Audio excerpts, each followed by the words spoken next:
Hi, everyone. I'm Katie with the We Shape podcast. I'm here with Tyler today. Hi, everybody. And Nina is zooming in. Hi, Nina. Can you hear us? Yep. Nina's keeping us safe. She had a COVID exposure. Luckily, she's not sick, but we like to play it safe around here when possible. So I'm so grateful for the team. We made this all come together via Zoom today. This is the first time we've tried it this way. With multiple people on Zoom. We have a special guest today. I'm very excited about this guest. Nina found this guest on social media. I then started following her. Her content is incredible. It's extremely aligned with our mission here at We Shape. So I want to jump right in because I don't want to waste any time and I have so many questions for Dr. Folden. So let's start with Nina reading Dr. Folden's bio and then we'll introduce her and go straight in. All right. Let's do it. All right. So we have the pleasure of having Dr. Lisa N. Folden with us today. She is a North Carolina licensed physical therapist, NASM certified behavior change specialist, health coach, and an owner of Healthy Fit Physical Therapy and Wellness Consultants in Charlotte, North Carolina. As a body positive women's health expert and health at every size ambassador, Dr. Folden assists women seeking healthier lifestyles. Her weight neutral approach encourages intuitive eating, body acceptance, and breaking up with toxic diet culture. Dr. Lisa is a mom of 3, published author and speaker who understands the challenges of navigating diet culture while seeking optimal health. Her goal is to see as many people as possible do all the things they'd be doing if they weren't worried about their weight.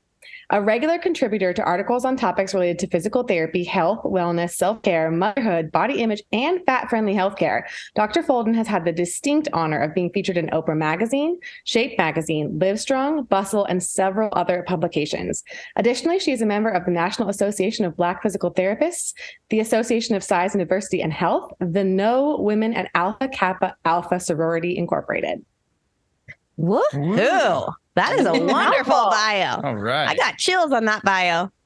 Welcome, Dr. Folden. We are so happy to have you. Thank you all so much. I'm so excited to be here. I feel We're like gonna have fun today. we're going to have fun. We are. What's so amazing is that right when Nina told me about you, I was like, complete alignment. The work that she's doing is incredible. We need to have an in-depth discussion because one of my goals with the podcast is to give our community multiple perspectives, right? It's like there's this idea as we grow and evolve, and I love your comment on break up with toxic diet culture. That's good. We have to hear things in different ways from different people before it clicks. So like Nina can hear something and Tyler can hear something and it can be all the same thing, but it might have to, and I can hear something, but it might have to come from a different person in a different way.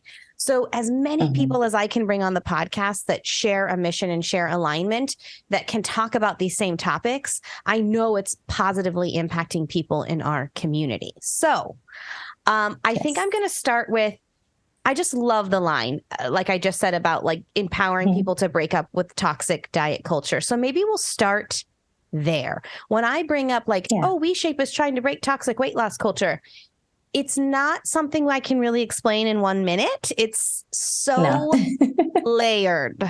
So I don't know where you want to start with it, but anywhere you want to go with that, I'm here for it. Absolutely. So diet culture is so nuanced. It's like really pervasive, super sneaky. So as much as I like encourage people to break up with it, I literally feel like it's that toxic ex that like keeps calling back. And then sometimes you answer and you're like, oh, he's probably fine. And he's not. That's literally, I go through that over and over and over again. So the process of breaking up with diet culture is not like a one-day thing. It's not like we shut the door and it's gone.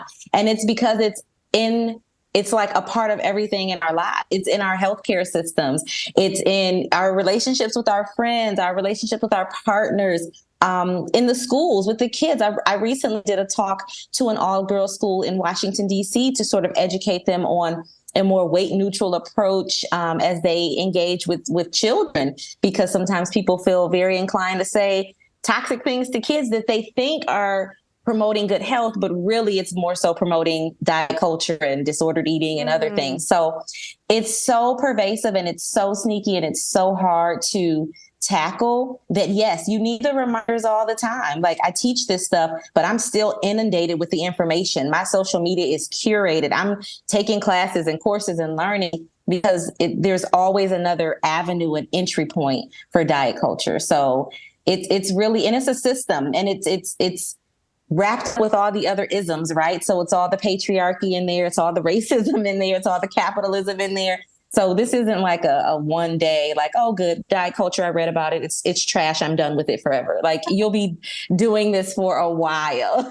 I have this analogy in my mind of, for years, I'm riding in a car, the toxic diet culture car, and I'm in the passenger seat, right? I'm unconscious to it. And the more I learn, I get to kind of test out what it feels like to be in the driver's seat of my own decisions in that relationship. Mm-hmm. So I like to think of it as like I'm going back and forth from like learning how to drive the car to like, oh, I'm unconscious in the driver's seat taking a nap, right? It takes time. And I told someone earlier today, even, I was kind of waiting around for myself to feel like I have gotten over it in order to feel like I could talk about it and have this company. And I was like, we're going to be waiting a long time if that happens. Mm-hmm, so I'm just going to, acknowledge my self-doubt and keep going. But I do think, and here's the thing about toxic diet culture, is I don't think anyone escapes it.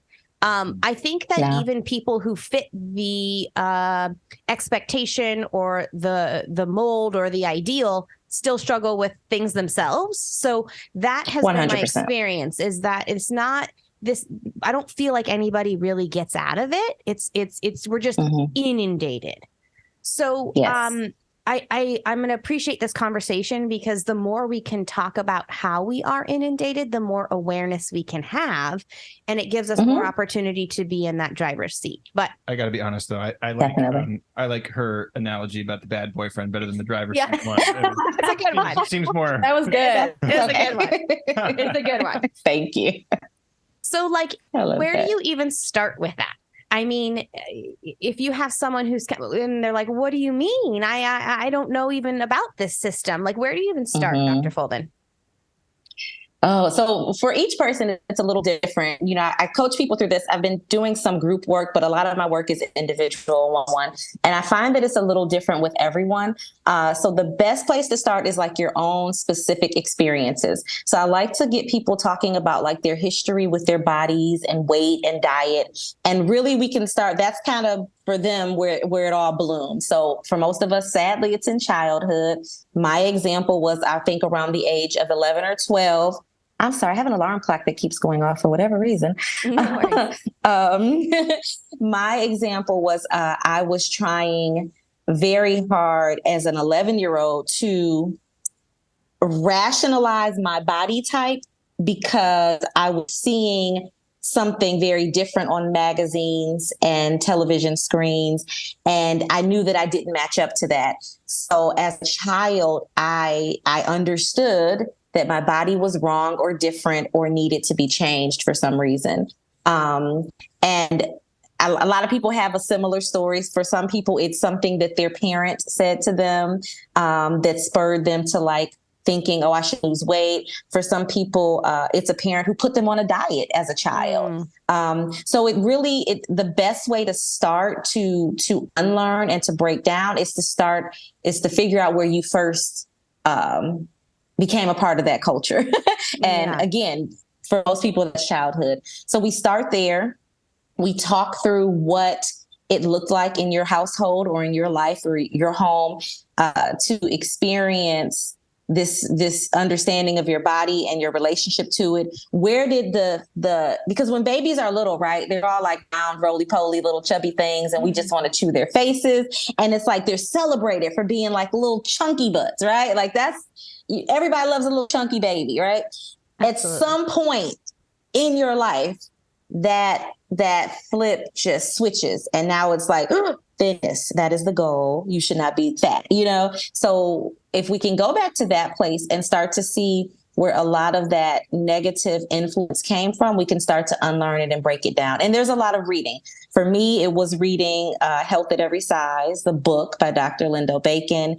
And then it was Fearing the Black Body by Sabrina Strings, and Body of Truth. I mean, there's just kept going on. So there's a lot of learning, but then mostly unlearning. So with my clients, I started where they first started feeling like there was something wrong with their bodies, or in the case, like you mentioned earlier, even people who maybe fit the perception or the mold of like health or fit or beauty, we start to talk about where there became a concern, because even the people who look like they are stereotypically fit are impacted by diet culture, because the goal is to like never let yourself go and never get fat or never look a certain way. So there's a level of disorder and concern in that population of people too, because we live in the same world that's, inundated by diet culture. So we start there and we kind of work our way out, and there's a lot of back and forth, right?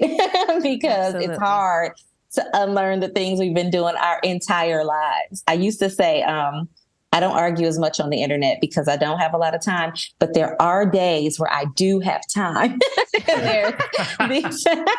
I got time today, right? So there are times where I will have these debates with people, but people are so passionate about and protective of their diet culture and their relationship with diet culture without even knowing it.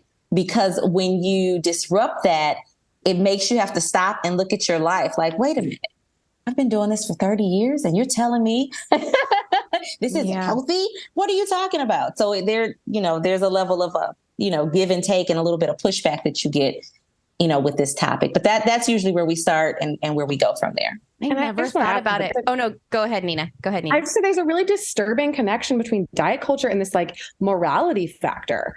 Like if you are, reaching for thinness or whatever, like your health is in question and you're not maybe like you're a lazy person or all these really sad things that are connected to their morality. And like, that's not what my morality is connected to. I'm a good person. And 100%. I think that connection keeps it kind of moving. Again, you said touches multiple systems, and morality is really, it's just disturbing. It is. And as a therapist who works with people who have like varying levels of ability, it's really important that people know like your health, what you can and can't do does not like determine your worth or your value as a person or whether you're good or bad. Like it's very annoying that those things are like pulled together in that way. What I find super interesting is when you were mentioning how people would they want to protect their diet culture, because my experience when I started unraveling, when I stopped answering the call from the ex-boyfriend, was that, well, I still answer sometimes, but was that no judgment. I was like, oh my God, thank God I don't have to do this anymore. This was consuming my thoughts. But I'll tell you the part where I did have a harder time. And I wonder if this is why people get protective of it. I don't know. I'm just curious. Because when you have to accept that you are holding that standard and participating in that cycle, you also have to accept that you were projecting that expectation on other people. And that can feel shameful. And so you have to be able to say, I participated in that. I projected that message on others because I was holding myself to that standard. And part of the acceptance and unwinding comes with sitting in that icky shame that comes with it. I'm so glad you said that. And that is a dagger to the heart for me, because I did a little short series on my Instagram where I apologized. It was an apology, a thread. And the first apology was to every former patient that I ever had that I told, your knee pain will probably go away if you lost some weight. The other apology was to the people that I used to instruct in an exercise class.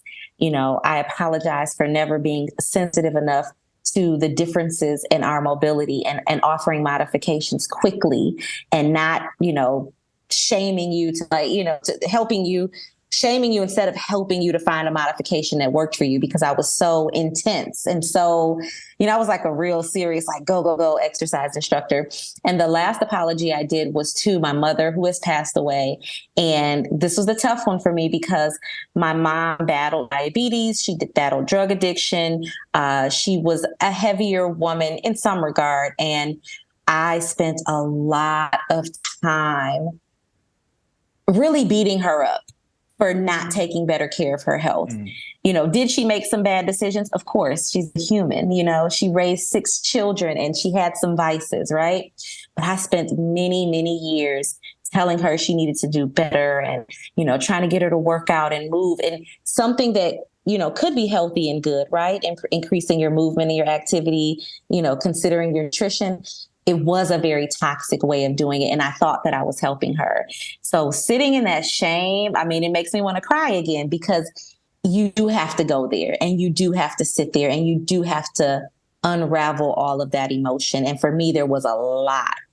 People who knew me 10 years ago saw me in a different light. I was the health advocate, the runner, the exercise instructor, the don't do this and don't do that, and and coming to terms with that being my platform for so many years and all the people I impacted in my span of time during that, super hard. Like the worst part of this process, to be quite honest, but also the most impactful, because it made me really be accountable.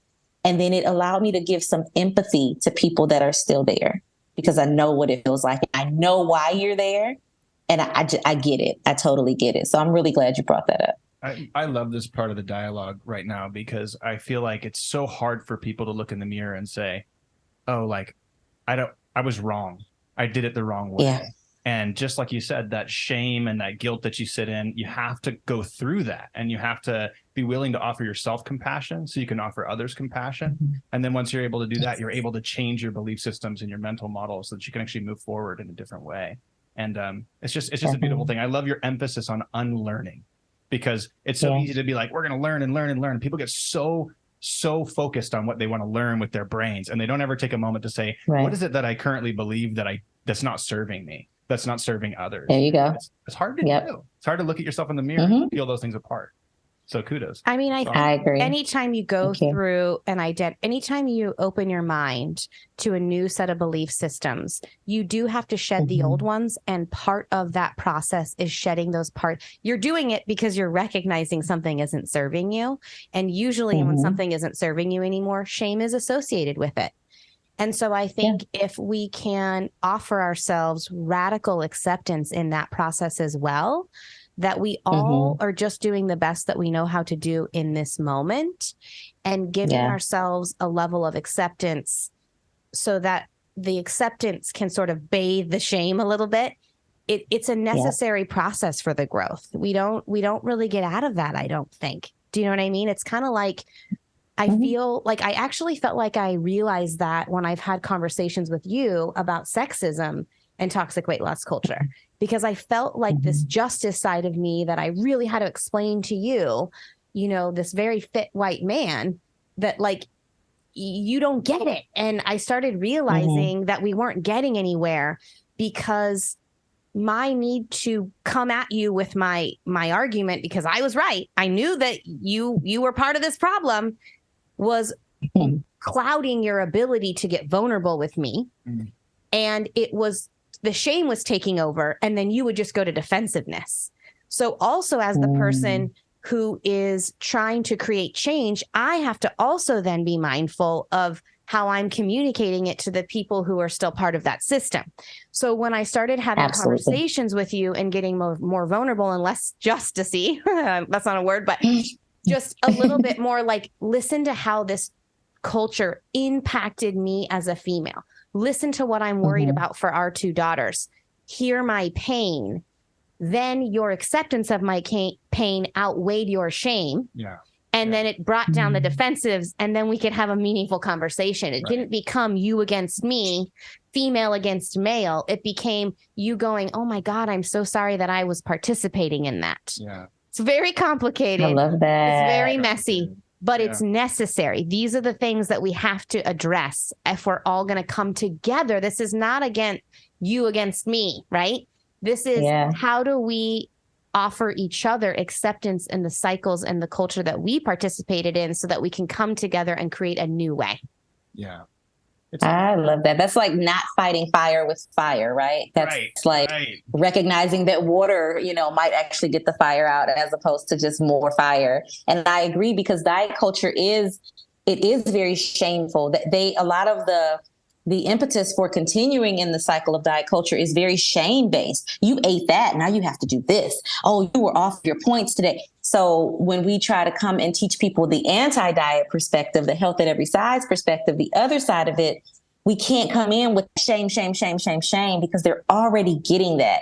And I just don't think that's an effective way to move forward in anything in life. I don't think shame propels you to anything great personally. So Yeah. I think that's what keeps you stuck, right? If we feel too much shame in our belief systems, then we protect our belief systems, like you said already. And if we protect our belief systems that keep us trapped, we're just locking ourselves in our own jail cell. So, and that's like one of the foundational things that I hope to have at WeShape when people join our community is radical acceptance for where we are today, acceptance for the cycle we participated in, acceptance for the journey that we're going to go on to unwind those things, acceptance for our body. And one of the things that I love that you talk about, Nina and I talk about this sometimes, is the idea around body neutrality and acceptance versus body positivity. Can you speak a little bit about that? Because I think this is really important.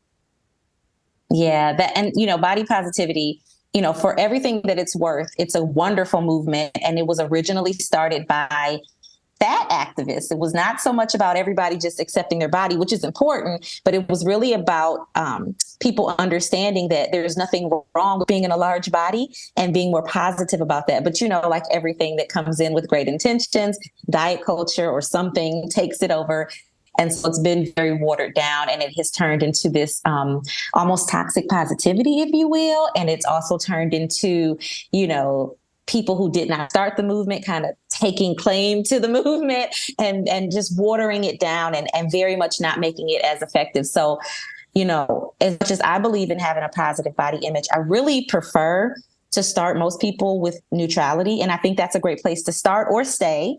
There's no shame in staying there. But it's really about it's more about respecting your body than like loving your body. I don't know about you all, but I don't wake up every morning and look in the mirror and be like, "Whoa, girl, you are I love it." I don't do that every day. Like I have my off days, I have my high days and my low days. But what I don't want for people to lose is that respect. So body neutrality is about respecting your body and valuing it and appreciating it more so for what it does for you versus what it looks like. Okay. So taking the vanity out of it, taking the need to fit in. It's more so, I tell people all the time, like, if you've been alive the last few years, you made it through a global pandemic. Can you not thank your body for that? Like, how can you not be grateful to it? And it's not even as some people will go as far as to say body neutrality is about what your body can do. And not so much. You might be in a very disabled body. You might be a body that does not do as much, but you can still have neutral and respectful feelings about your body and just appreciating it wherever it is. Like you said, along the journey, our abilities are going to change over the course of our lives if we live long enough, right? Might get injured. Some things will change due to aging, but we can still appreciate and respect our bodies for carrying us and for doing the things that we have been able to do up until this point. So I shift a lot of my focus to neutrality when I'm working with clients, because sometimes positivity seems really far off and really unlikely, or in the space you're in, it might just seem really toxic for you to just pretend you love everything about yourself. So let's just make it neutral. We get away from body negativity and just get to neutral. I love that. I love the baby step approach to that, because like you said, most people can't make the leap from looking at themselves in the mirror and just judging themselves constantly to looking at themselves in the mirror and saying, "Oh, I love every part of my body." And we use appreciation a lot in our community, because I think if you can really sit into that and go like, "Oh, I woke up this morning. Oh, I breathed all night last night," right? Like, people go to bed and don't wake up in the morning, right? So just that small, subtle amount of appreciation for what your body's done for you so far can take people a long way. Yep. But I want to also say, I love what you said about respect. I don't think we've said respect enough to our community and on this podcast, because when you really appreciate yourself, you tend to respect yourself. And when you make decisions from that place, you make decisions to support that thing that carries you around your body for the rest of your life. So that's a beautiful thing as well. Thanks for sharing. We talk a lot at WeShape about this common behavior that people will join a workout product and then use it for a month and then not use it.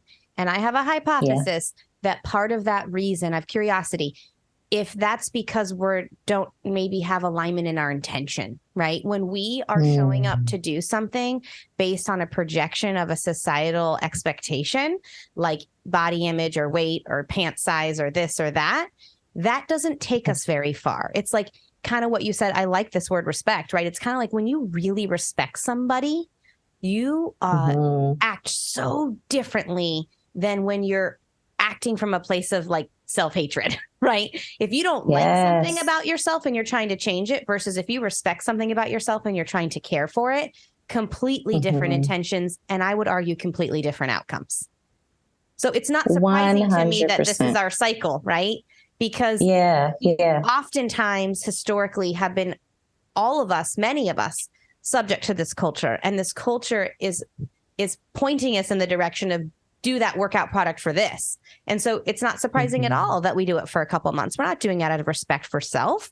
We're doing it out of hoping that we will find fulfillment and validation and worth from somebody else. Yeah, I was going to say, don't sugarcoat it, because I think at the end of the day, when we do something, that's rooted in this toxic weight loss culture, out of self-judgment, it's this desire to seek outside of ourselves for love and appreciation. And like one of my favorite things to do when we're hosting live calls, we're running a challenge right now. We call it a challenge. It's not really a challenge. It's really just show up and start learning these kind of principles and concepts while you're working out and taking care of yourself.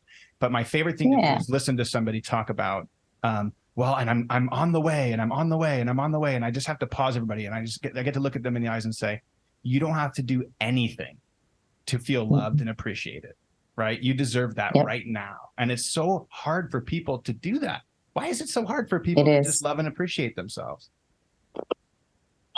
Because we live in a world that has us believing we are constant projects to be fixed. Ugh. And it's the negative back end of like wanting to be better, right? Showing up as your best self. Like there's always a good intention, but it makes us think that there's constantly something wrong. We're striving for this perfection that does not exist, never has.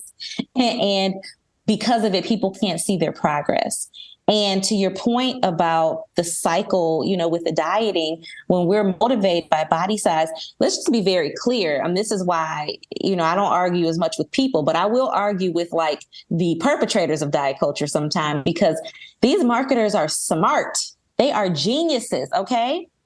The commercials for the diets, what do they show you?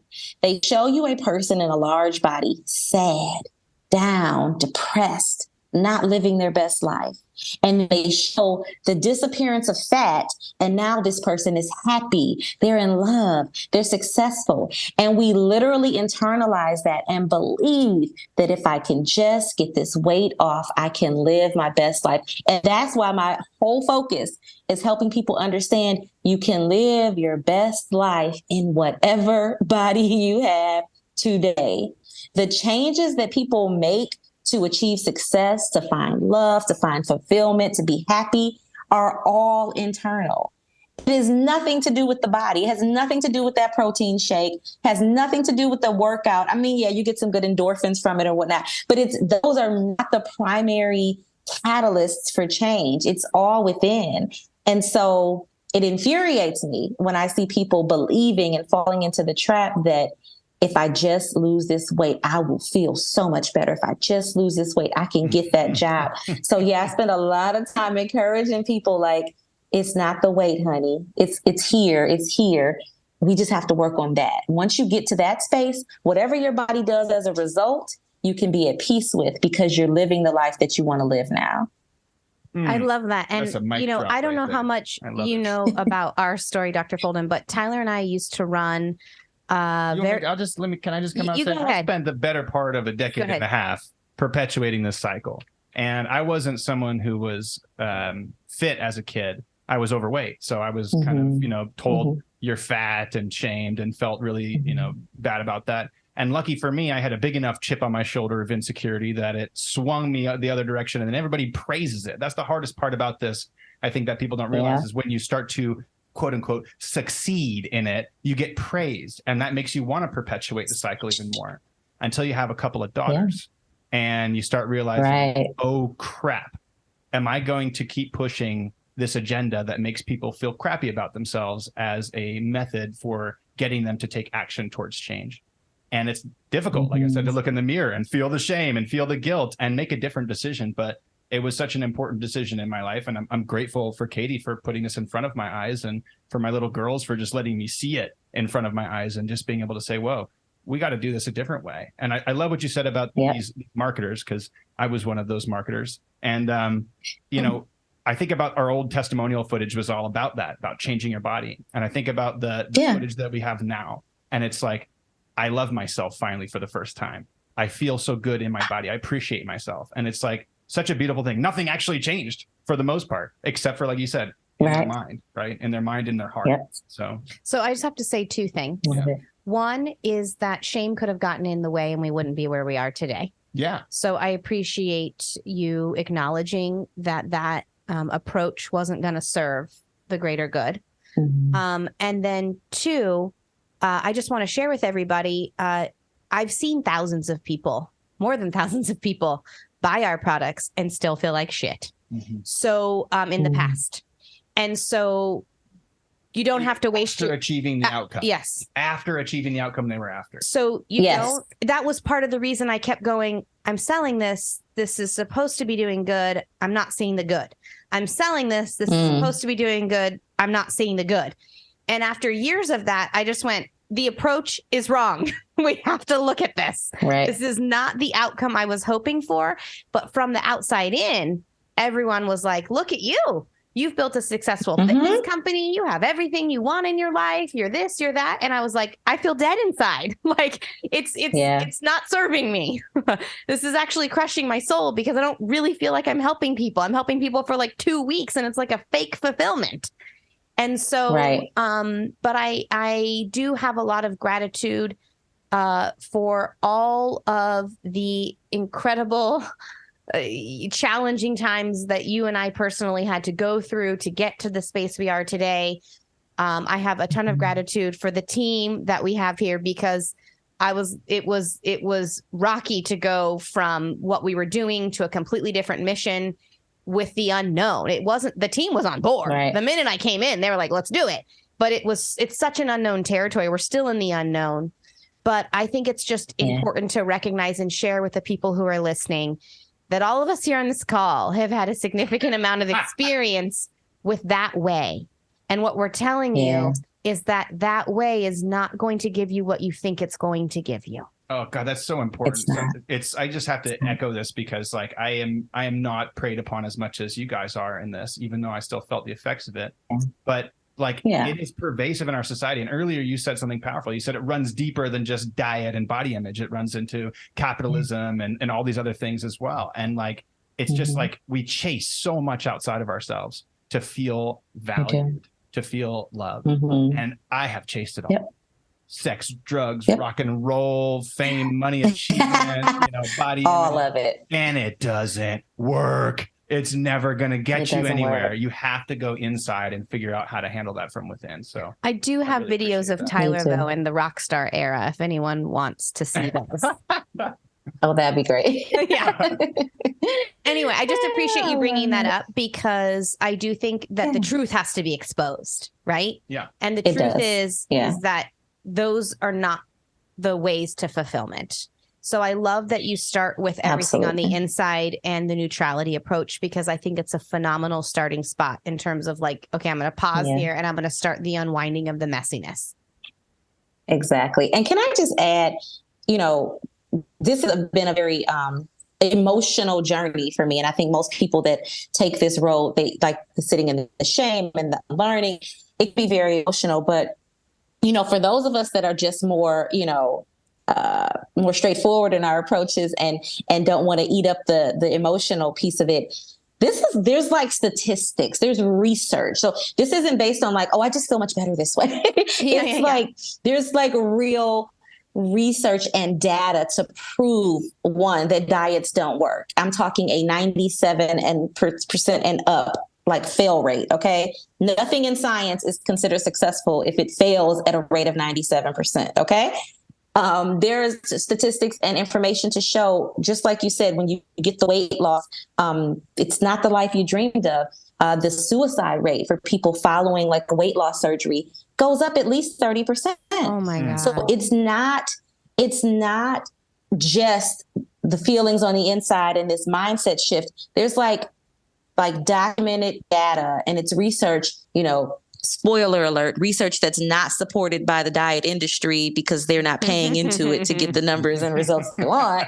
But it shows that these tools, these practices, these methods we've used for decades now are ineffective, and not just ineffective at losing the weight and giving us the life of our dreams, but harmful to our bodies, physically, to our self-esteem, to our emotional, everything. So it's not, I like people to know that it's more than just like, oh, that's not bad. It doesn't make you feel good about yourself, blah, blah, blah. There's like real reason to not engage in toxic diet culture outside of how it makes you feel on the inside.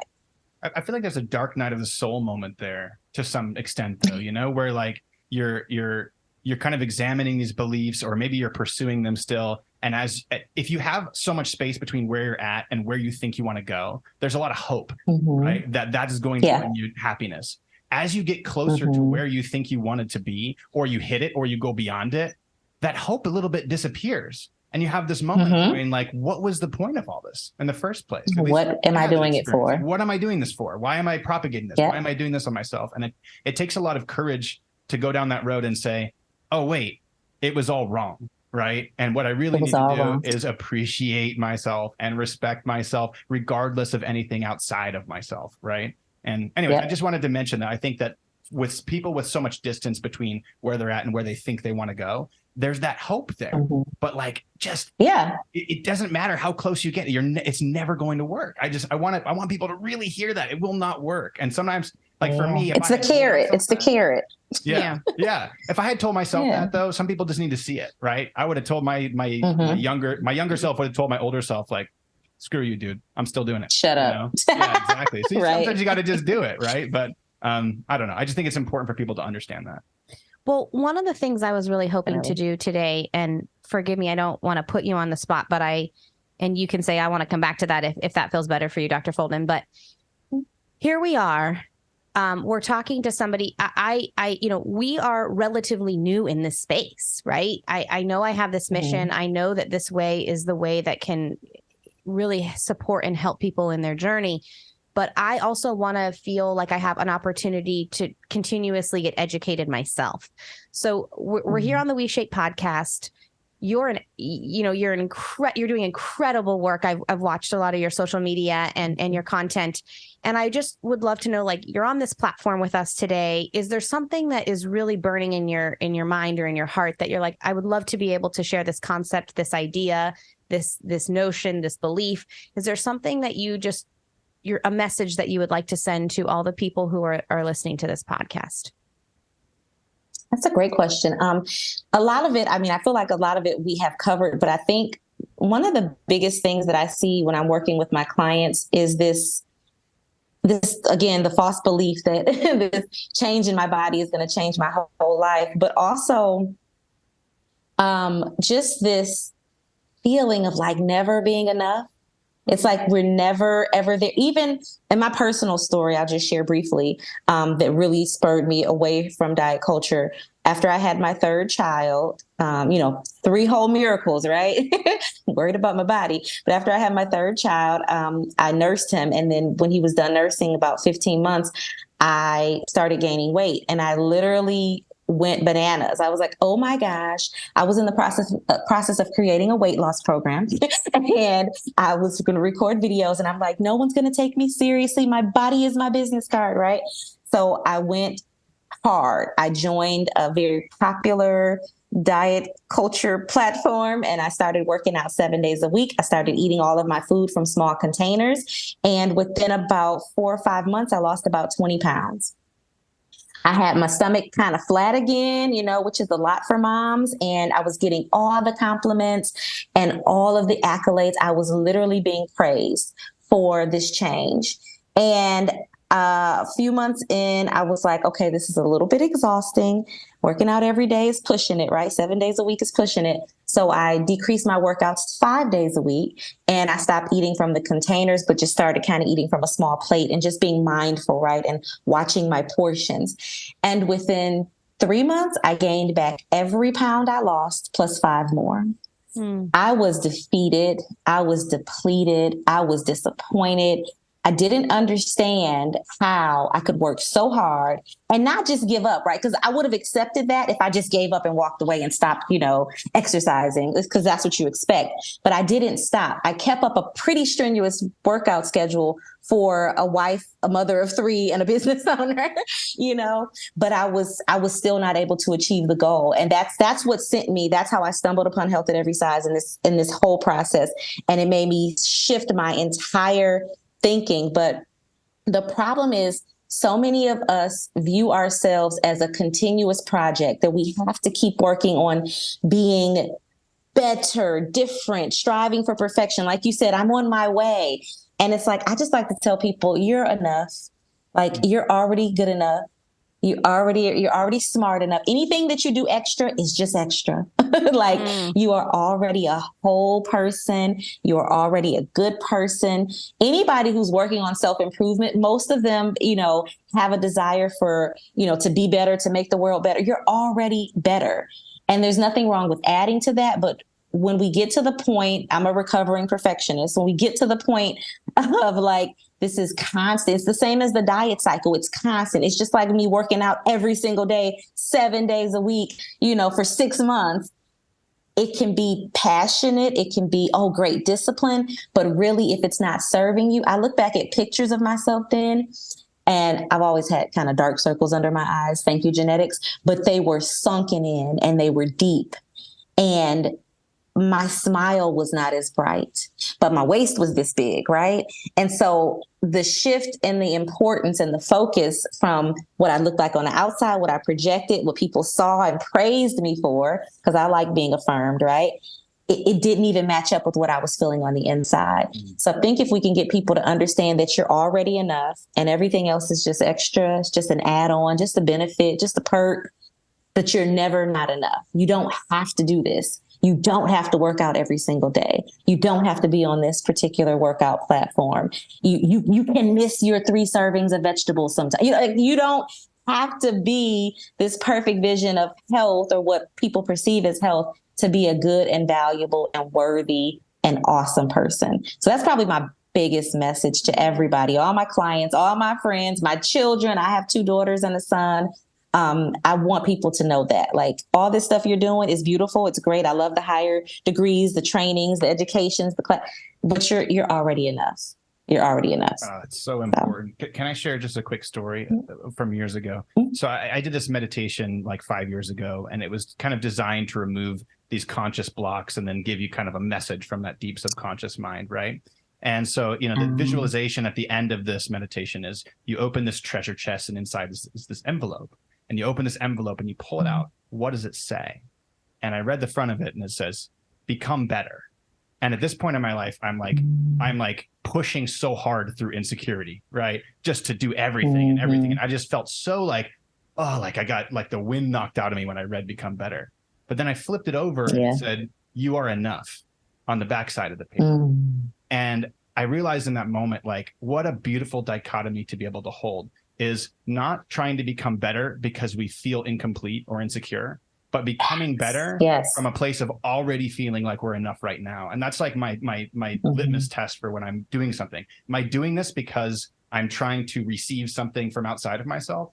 Or am I doing this from a place of, I feel like I'm supposed to be doing this. This is my purpose. I'm enough. I'm here right now. And it's such a subtle distinction, but it can transform your decisions in your life really dramatically. I love that. That is awesome.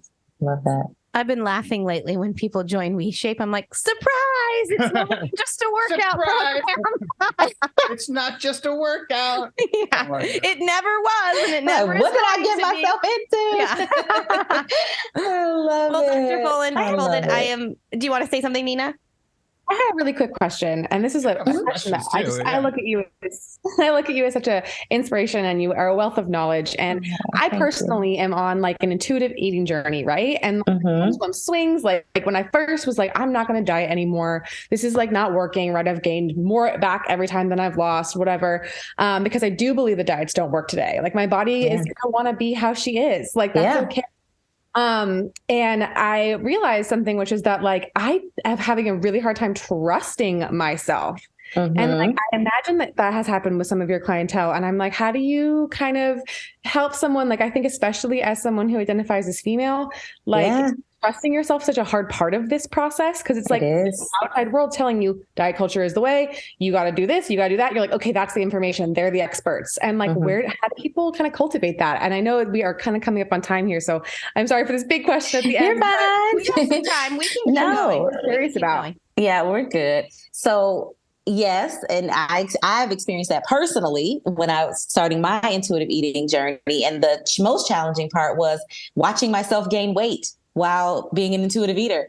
I was like, oh, this is not what's supposed to happen. But the book is clear. You will probably gain some weight and maybe it'll settle, maybe it won't. But yes, that process is really hard. And it's because we have never been told to trust ourselves. The diet, we've been used to eating according to a clock or a calendar or a program, like someone else tells us what to do. So tuning back in and getting in touch with yourself. And it literally goes back to what we just talked about, recognizing that you are enough. Like we can't exist on an island, right? We need other people. We need support. We don't have to do things alone, but we have the intuition and the knowledge and the wisdom inside of ourselves to do most of the things that we need to do.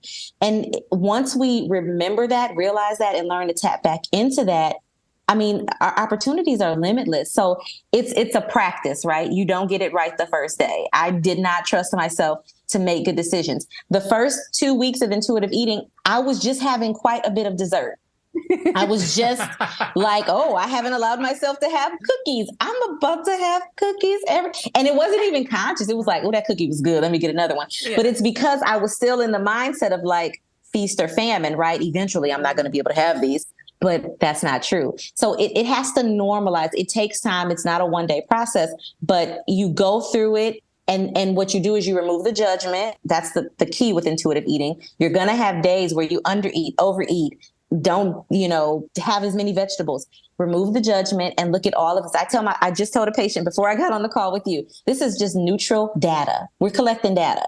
This is not right or wrong, good or bad, gold star or demerits. It's literally just data. I ate like 16 cookies this week. That might have been too much. Okay. How'd my body feel? You just go with the flow and take it as data points so that you can use it as you move through the process. But the process of trust, it's going to take stepping out on faith, letting go, turning inward, and just giving yourself some grace and some compassion, because you're going to do crazy stuff. I definitely overate many times.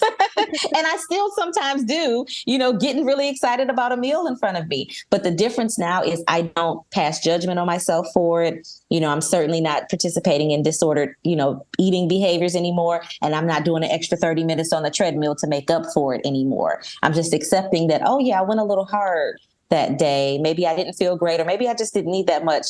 And it's a data point for next time. That's it. That is so helpful. Thank you so much for sharing that. Hey, you're welcome. You said something really powerful. Are we good on time? Yeah. I think we're okay. How are you? I just want to make sure that Dr. Folden's got time. Okay. So, yes, you said something powerful there. You said like connecting with yourself. And I think that so much of our society is taught to, like you said, look outside of ourselves for advice, for the next thing, for telling us what to do. And we miss the opportunity to connect with ourselves and start making decisions from that place.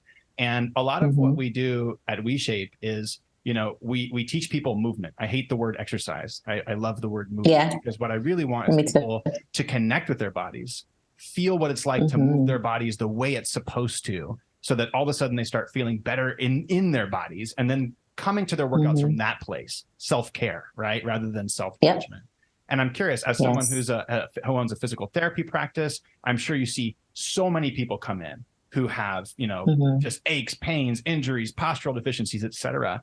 So how do you approach getting them to, I guess, appreciate themselves enough and respect their bodies enough to want to show up for themselves in that physical capacity. Mm-hmm. So it can be challenging for a lot of people, because you're right. We live outside of our bodies. The funny thing is, when I ask someone about their symptoms or their pain, do you know how hard it is for them to answer sometimes? Because they're not even tuned in, or they'll be like, "Oh yeah, I guess it was hurting," because we're doing all the things right, and we're not always being very embodied and really feeling what's happening. So it's a process of relearning and reconnecting. So going through the motions. When I assign clients exercises, like I do them with them, and I'm literally asking feedback, like, what does that feel like? Did that hurt? Is this side different than that side? So it's getting information. It's more data. It's more knowledge for you to know, like, oh, I didn't even realize I can bend to my right side easily, but when I go to my left, it's really painful and I can't go as far. So we're taking this information and creating, a treatment plan, if you will. Like, okay, so we have limited flexibility here. Why is that? Where do you feel the pain? So it gives them, when we create this, it's a very collaborative process. So when you're participating in the process, you're going within, you're listening to yourself, and I'm there prompting you to ask these questions of yourself and your body. Then this becomes our project. It's not like, oh, I'm just going to check in with the doctor or the therapist and see. It's like, now you're invested. So now I know something's bothering me. I know something's wrong. I know something's not functioning how I want it to. So I have this plan that we created, and it's worked around my preferences and my needs. And so now I'm a co-contributor, and this is something we're doing together. And so that, I find that helps people show up for themselves and be committed to the process. Anything that is mundane, physical therapy can be boring. I know I shouldn't say that, but it could be boring. Some of the exercises can get redundant, but I try to give my clients a lot of autonomy in their programs. Literally, before I got on the call with you, I was with a virtual client, and that's what we were talking through. I went through every exercise on her home program and was like, let's try this. How does this feel? What do you think about when you do this? And some of them, it was related to diet culture. Like, this really makes me feel triggered. Like, I don't even like doing this because I don't feel like I'm doing a good job. And so, all right, let's shift it. Let's try this instead. So it's that problem solving and helping people feel like, because they are a co-contributor to their whole treatment plan and their whole fitness plan. And I'm just here to kind of guide and assist and support and fill in the gaps, because a lot of it is already within. We don't listen to ourselves. So yeah, that's typically how it works. This is the main reason when we were starting WeShape. We were on this journey. We were giving people workouts that were rooted in biomechanics and movement and not like burning calories and all of that stuff. But I was like, we can't do this without community, because it is that co-collaboration of coming together and saying, because I feel like if people join WeShape and then they don't do a workout, then they don't do the other workout, and then they're like, oh, I just failed, I'm not going to do it. And I'm like, no. Yeah. Like, it's okay that you didn't do that. We're not here to shame that. So I love that you say that kind of co-collaboration, because that was pretty much the reason I was like, we have to have a community here so that we can get on calls with each other weekly or daily and just like connect with one another in this space, because it does take support to break down these layers. It does take support to dig within and say, why was I doing that? And why do I want to do it this way instead? And so I really appreciate you bringing up that idea of co-collaboration. It's okay to lean on other people. It's okay to have support and not have it all figured out. Like, I know society says that's not okay, but I hope that we can give people permission today to acknowledge that that's absolutely to be valued and to be celebrated. I love how you brought awareness. Yes. You bring awareness, right? Because I think that's one thing I've noticed as someone who's worked with a lot of clients as well, is how few people are really just aware of how their body even feels. Like, they don't take a moment to be like you said, like, oh, this way feels fine and this way hurts, or something to that degree. And I think that's the beginning step, is just like highlighting that awareness of like, where, like, do you even feel your body? And once you start doing it, like, what comes up for you? That's another thing you said that was really beautiful, is what comes up for you. Like, a great example is one of the movements that we teach basically everybody who comes in is core stability. So we call it the elevator. It's, it's brace breathing, et cetera. And a lot of people don't like doing that because it involves pushing your belly out. And when you push your Yes. belly out, you feel your waistband against your belly. And when you feel your waistband against your belly, you're attached that to this feeling or this notion of not looking attractive. And then you start not wanting to do the movement properly because of these belief systems, not because of anything other than that. There's that sneaky diet culture. There's that sneaky diet culture sneaking its way in. In the jeans so that I feel valuable. Yeah. But yeah, Oh my no, I get it. Yeah. Yeah. Yeah. Well, Dr. Folden, it has been such a pleasure to speak with you today. This is a very valuable episode that I hope our community can listen to. And where can people find you? Because if you're not following Dr. Folden on social media, you are absolutely missing out. So where can people find you? Thank you so much. So I'm on all of the social medias, but I live on Instagram. So you can follow me at Healthy Fit, and fit is spelled PHIT. You can also go to my website, www.healthyfit.com. I'm really responsive to Instagram. So meet me there. I'm also one of the experts on the Undiet app through the Body Love Society. And there's a wealth of knowledge and information there of other health and wellness practitioners who practice from an anti-diet and an intuitive space as opposed to, what you normally get. So you can find me in all those places. Wonderful. Well, thank you for the work that you do. Thank you for joining us today and for having, such a meaningful dialogue. And we hope to have you again on the We Shape podcast. And thank you for sharing those apologies you mentioned.